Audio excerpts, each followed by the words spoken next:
fellow Wolverines, welcome back to WOLV TV SportsCenter. My name is Riley Moksick. And I'm Zach Warshaw.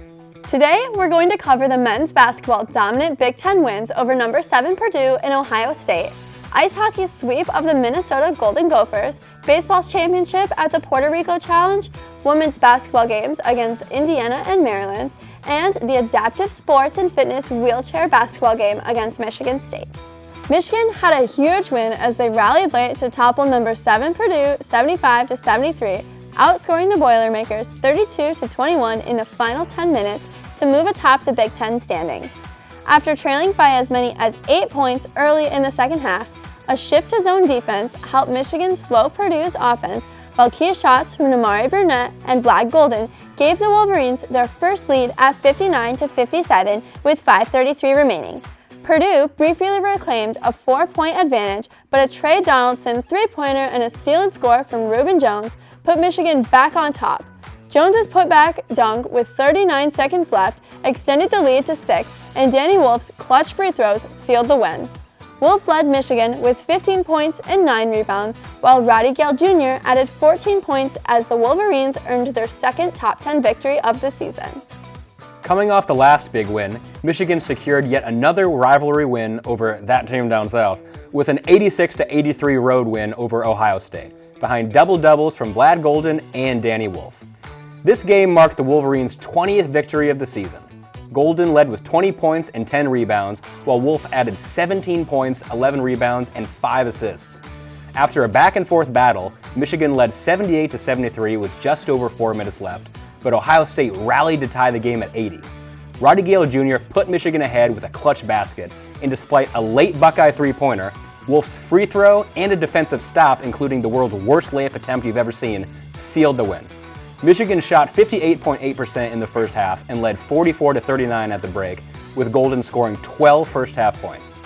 Burnett contributed 11 points, including 3 three-pointers, surpassing 100 career makes at Michigan. With the victory, Michigan remains atop the Big Ten standings and now looks ahead to a rivalry matchup against number 11 Michigan State at Chrysler Center. Ethan Edwards capped off Michigan's senior weekend with a dramatic overtime winner, lifting the 12th-ranked Wolverines to a 3-2 victory over number 4 Minnesota on Friday, February 14th at Yost Ice Arena. The win secured a crucial Big Ten point and marked UM's 6th overtime victory of the season, the most since the 1998 national championship team. Minnesota opened the scoring about 7.5 minutes into the second period, but Michigan responded late in the frame. Garrett Shifsky forced a shot through traffic to tie the game, and less than 2 minutes before intermission, Keenan Draper redirected a shot from the crease to give the Wolverines a 2-1 lead. Tyler Duke assisted on both goals. Midway through the third, Minnesota capitalized off a faceoff to even the score at 2-2, sending the game to overtime. In the extra frame, Michigan drew a power play while pressing deep in the offensive zone. Just 24 seconds into the man advantage, TJ Hughes fired a pass to Edwards, who hammered in the game winner. Goaltenders Cameron Corpy had 16 saves and Logan Stein with 18 saves. They split the time, with Stein stepping in during the second period and earning his 10th win. The very next day, Michigan battled to a 2-2 tie against an angry and probably embarrassed number 4 Minnesota on Saturday night, February 15th at Yost Ice Arena. Securing the extra Big Ten point and with a 1-0 shootout win, TJ Hughes netted the lone shootout goal, capping a 4-point weekend for the Wolverines.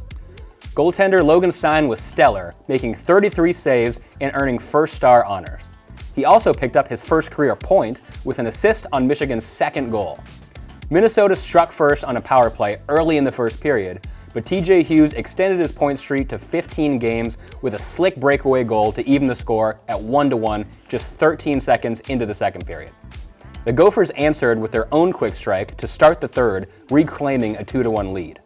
Midway through the final period, Michael Hage pulled Michigan even, maneuvering around a defender before slotting a low shot past the goalie. Luca Fantilli and Logan Stein assisted on the play. Michigan nearly took the lead moments later, but a potential go-ahead goal was overturned by the crooked referees for a kicking motion. Neither team capitalized in overtime, forcing a shootout. Hughes coolly lifted a backhander into the top corner, and Stein sealed the win with 3 straight stops. Michigan enters a bye week before closing the regular season at Ohio State, February 27th and 28th, with both games airing on the Big Ten Network. The Michigan baseball team traveled down south to the Puerto Rico Challenge, becoming champions with a 4-0 record with impressive wins over Virginia, Rice, Villanova, and Stetson. The Wolverines opened with a thrilling 5-4 extra inning upset over number 2 Virginia, highlighted by Matt Spears' walk-off hit and 3 RBIs, while Mitch Voigt added 2 hits and the winning run. They followed with a late-game surge to defeat Rice 5-2, scoring all their runs in the 8th inning after strong pitching from Kurt Barr and Josh Kasner. Michigan's offense exploded in a 19-0 rout of Villanova, tallying 24 hits while 4 pitchers combined for a shutout, with Jeter Ybarra leading the way with 4 hits and 4 RBIs. The team capped off the challenge with a 6-1 victory over previously undefeated Stetson, powered by 3 home runs from Voigt, Cade Laidhoff, and Cole Caruso, while Gavin DeVoot delivered 5 scoreless innings and 7 strikeouts. Michigan now heads to Arlington, Texas for the College Baseball Series against TCU on Friday, February 21st. The University of Michigan women's basketball team rallied from a 5-point deficit with just 4 minutes left to defeat Indiana 70-67 on Wednesday, February 12th at the Chrysler Center. With that win, head coach Kim Barnes-Arico became the winningest coach in Michigan basketball history with 279 victories, passing Michigan legend John Beilein. Michigan trailed by as many as 7 points in the fourth quarter, but surged with 15 points from Silas Swords and 11 points from Jordan Hobbs. Swords hit her 3rd three-pointer of the quarter to pull Michigan within 2, and after Indiana briefly pushed the lead back to 4, the Wolverines tied the game at 61 with a jumper from Mila Holloway and a layup from Hobbs. A steal by Holloway set up Hobbs and one layup to give Michigan a 64-61 lead with just 1 minute left. After Indiana trimmed the lead to 1, Swords made a lefty layup to extend the lead to 3. Indiana's quick response was followed by Swords hitting 4 straight free throws to seal the win. Hobbs scored a career-high 24 points, while Swords added 15 in the fourth, and Olivia Olson chipped in with 13. Michigan fought hard but fell short in an 85-77 battle against number 21 Maryland, despite a strong offensive performance. Olivia Olson led the Wolverines with a game-high 26 points and 7 rebounds, while Silas Swords added 19 points and 6 boards. Michigan started hot, building a 10-point lead in the second quarter behind efficient 3-point shooting, but saw Maryland chip away before halftime. The Terps took control in the second half, outscoring Michigan by 10, though the Wolverines stayed within striking distance late. A layup from Olsen brought them within 2 points with just over 2 minutes left, but Maryland closed the game at the free throw line to secure the win. Michigan will look to bounce back at home against Penn State on Senior Day, February 22nd.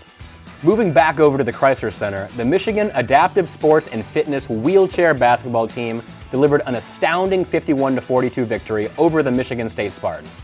This was the most highly anticipated game of the season, and it did not disappoint. Michigan came out to an early lead, finishing the first half up 28-13.